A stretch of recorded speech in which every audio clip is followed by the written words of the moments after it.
सूरज की खामोशी दिखा रही है सर, और पाखी को हो गई है उसकी नाराजगी की खबर। इस भाग में सुनिए टमटम में बैठकर दोनों कैसे घूमेंगे दिलवालों का शहर।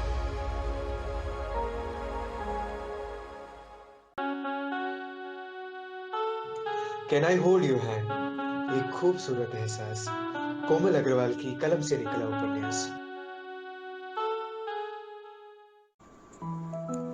डियर लिसनर्स, आप सुन रहे हैं can I hold your hand, एक खूबसूरत एहसास का 40वां भाग मेरे यानी कोमल अग्रवाल के साथ। कहानी के पिछले भाग में आपने सुना कि सूरज प्रीत और प्रीतम के इनविटेशन पर दिल्ली आता है और साथ लाता है पाखी और उसके भैया भाभी को। जहां पाखी प्रीत के किचन में उसके लिए गोभी के पराठे बनाती है, मगर सूरज बिना खाए ही उसके लिए जलेबी लेने चला जाता है। सब उनके प्यार को देख उन्हें छेड़ने लगते हैं। पाखी के सूरज को पोपट कहने पर सूरज उससे नाराज हो जाता है और प्रीत को नाश्ता करने के लिए मना कर देता है। अब आगे।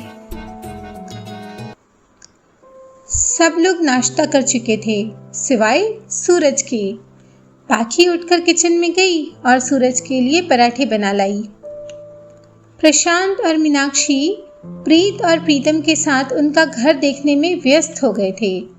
पाखी ने प्लेट सूरज के सामने रखी और उसे खाने के लिए कहा, मगर सूरज ने मुंह फेर लिया। नाराज हो मुझसे? उसने पूछा, मगर सूरज कुछ नहीं बोल रहा था। पाखी ने एक निवाला तोड़ा और उसकी तरफ बढ़ाया। सूरज ने उसकी आंखों में देखा और चुपचाप निवाला खा लिया। पाखी एक के बाद एक कौर बनाकर उसे खिलाती रही और वह खाता रहा। दोनों के बीच गहरी खामोशी थी, मगर दिल में प्यार का गहरा सागर उफन रहा था। कॉफी लाऊं? पाखी ने पराठे खिलाने के बाद सूरज से पूछा। नहीं, चाय, वो भी बिना शक्कर वाली। पाखी जाने को हुई मगर जा न सकी। सूरज ने उसके दुपट्टे का एक छोर थामा हुआ था। बैठो। लेकिन चाय? बोल रहा हूं ना, बैठो। सूरज की आवाज में अजीब सी कशिश थी। पाखी बैठ गई। सूरज ने जलेबी का पैकेट अपनी तरफ किया और उसमें से एक जलेबी निकालकर प्लेट में रखी। पाखी उसे देख रही थी। उसने पाखी को अपने हाथ से खिलाया और उसमें से खुद भी खाई। मेरा जूठा क्यों खा रहे हो? पाखी ने पूछा। ताकि हम दोनों के बीच हमेशा ऐसे ही मिठास बनी रहे, समझी मेरी चिड़िया? सब शॉपिंग पर जाने के लिए तैयार हो गए थे।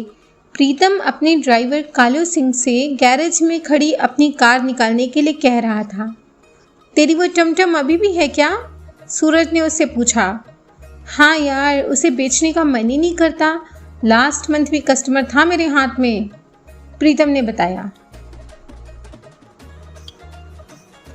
कॉलेज में हम लोग उसी पर पिकनिक और सैर सपाटे करने जाते थे, सूरज ने पाखी को बताया। आपने कॉलेज दिल्ली से किया है ना जी? पाखी ने कहा। सूरज को हंसी आई। जी, हमने 2 साल एक ही कॉलेज में निकाले हैं जी, और प्रीतम बाबू ने 3 साल जी। 3 साल? वो हैरानी से पूछने लगी। फेल जो होता रहता था। फेल होने की बात सुन, प्रीत ने प्रीतम को गुस्से से देखा। उसे यह बात मालूम ही नहीं थी। एक ही गुड न्यूज़ सी जो भंगड़ा पाके सुनाता, प्रीतम ने कहा। वैसे ही वो अमरीश पुरी सिमरन का हाथ नहीं छोड़ रहा था।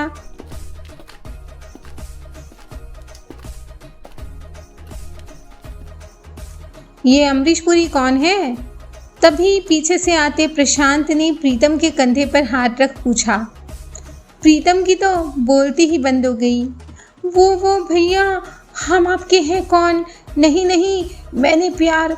कौन सी थी यार? प्रशांत मुस्कुराते हुए बोला, दिलवाले दुल्हनिया ले जाएंगे, जैसे कि आप हमारी प्रीतों को ले उड़े।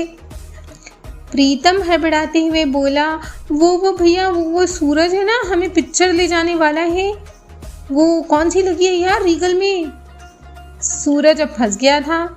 उसने भी हड़बड़ाते हुए कहा, वो मैं हूं ना। सब हंसने लगे। प्रशांत बोला, पहले काम फिर इनाम। कालू सिंह प्रीतम की टमटम निकाल लाया था। सूरज उसको देखकर फड़क उठा। कार की ड्राइविंग सीट पर बैठ उसने हॉर्न बजाया। कौन कौन टमटम में चलेगा मेरे साथ? प्रीत ने पाखी को धकेलते हुए कहा, जाना, वीर जी बुला रहे हैं। पाखी क्या करे ये सोच ही रही थी कि तभी सूरज ने फिर से पोपो का बिगुल बजाया। प्रशांत ने पाखी से कहा, जाओ गुड़िया, जवाई बाबू बुला रहे हैं। पाखी शर्माते हुए कार में जा बैठी।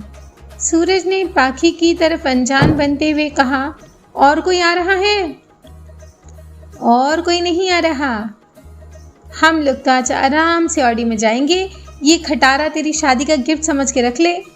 प्रीतम जोर से बोला। मीनाक्षी, प्रीत और प्रशांत तीनों सूरज की ऑडी में ड्राइवर के साथ बैठ गए। सूरज ने प्रीतम को दूर से एक फ्लाइंग किस दिया और दिल्ली की जानी पहचानी सड़कों पर गाड़ी दौड़ा दी। बाप रे, इतनी तेज गाड़ी दौड़ाएंगे आप? पाखी घबराई। आप नहीं, तुम। मैं राज और तुम मेरी सिमरन। पाखी। तभी एक बाइक वाला अचानक कार के सामने आया। सूरज ने उसे देख कार के ब्रेक लगाए। बाइक वाला हेलमेट उतार उसे गुस्से से देखने लगा। अबे ए भूतनी के, तनिक धीमे चला बे। ये रोड है, रेस का मैदान नहीं। छोकरिया के सामने होशियार बन रहा है।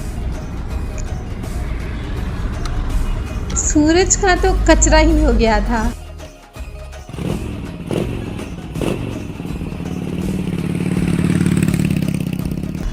बाइक वाला चला गया तो पाखी ने कहा, कोई बात नहीं मिस्टर सूरज, बड़े बड़े शहरों में ऐसी छोटी छोटी बातें होती रहती है। चौधरी ज्वेलर्स के सामने दोनों गाड़ियां आकर रुकी। सूरज पाखी को लेकर बाहर आया और प्रीतम अपनी प्रीत के साथ। मीनाक्षी के साथ प्रशांत गाड़ी से उतरा और अंदर गया। काउंटर पर खड़ी युवती ने सूरज को पहचान सभी को अभिवादन कर अपने साथ आने को कहा। प्रशांत समझ गया कि ये स्पेशल ट्रीटमेंट उन्हें सूरज के साथ होने की वजह से मिल रहा है। सूरज का कॉलेज का साथी वीरेंद्र चौधरी अंदर बैठा सभी को देख उठ खड़ा हुआ। भैया, ये मेरा खास दोस्त है वीरेंद्र चौधरी। सूरज ने उसका परिचय करवाया। चौधरी ज्वेलर्स में आप सबका घना वेलकम सर जी।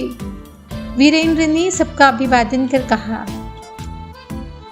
प्रीतम ने सभी का परिचय वीरेंद्र से करवाया। प्रीतम और वीरेंद्र का मिलना तो अक्सर होता ही रहता था। वह उसकी कुर्सी पर जमकर बैठ गया और ऑर्डर देता हुआ बोला, ओए वीरू, कुछ ड्रिंक विंक मंगवा। सूरज ने उसे घूरा तो बोला, मेरा मतलब कुछ कोल्ड ड्रिंक। वीरेंद्र ने उसी खूबसूरत युवती को बुलाया और सबके लिए स्नैक्स और ड्रिंक्स लाने के लिए कहा। युवती अभी लाई कहकर चली गई। युवती के जाते ही प्रीतम ने अपना मुंह खोला। ओए वीरू, ए तेरी स्टाफ तो बड्डी चंगी है। इस बार प्रीत ने उसे घूर कर देखा।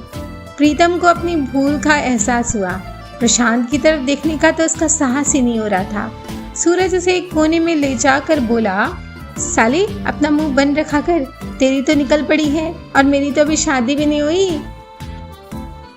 उसकी बात सुन प्रीतम ने मुंह बनाते हुए कहा, चिंता मत कर, अब मैं अपने मुंह पे फेविकॉल लगा लूंगा।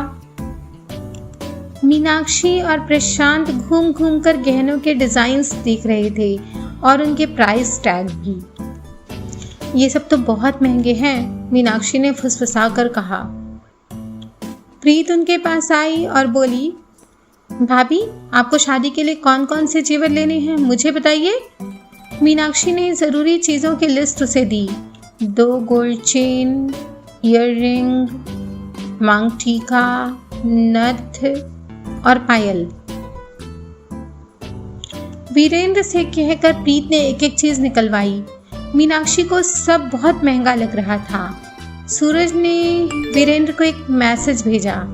वीरेंद्र ने उसका इशारा समझ मैसेज पढ़ा और बात संभालते हुए बोला, भाभी जी आप बस पसंद कीजिए, दाम की चिंता मुझ पर छोड़ दीजिए, और वैसे भी आज एक स्पेशल दिन है। कैसा दिन? सबने पूछा। वो आज हमारी शॉप की एनिवर्सरी है ना, तो आप जो भी खरीदेंगी ना उसमें 50% ऑफ मिलेगा। उसने झूठ बोला। सबने वीरेंद्र को बधाई दी। पाखी ने भी उसे शुभकामना दी। बड़ा मीठा बोलती हैं हमारी भाभी जी, वीरेंद्र ने कहा। पाखी के लिए यह एहसास बिल्कुल नया और प्यारा था। रिश्तों के नाम कितने प्यारे होते हैं ना, उसने सोचा और मुस्कुराई। मीनाक्षी ने सारा सामान खरीदा और अपने लिए भी पायलों की जोड़ी ली। अब सूरज की बारी थी। उसने प्रीत को अपनी लिस्ट पहले से ही दे दी थी।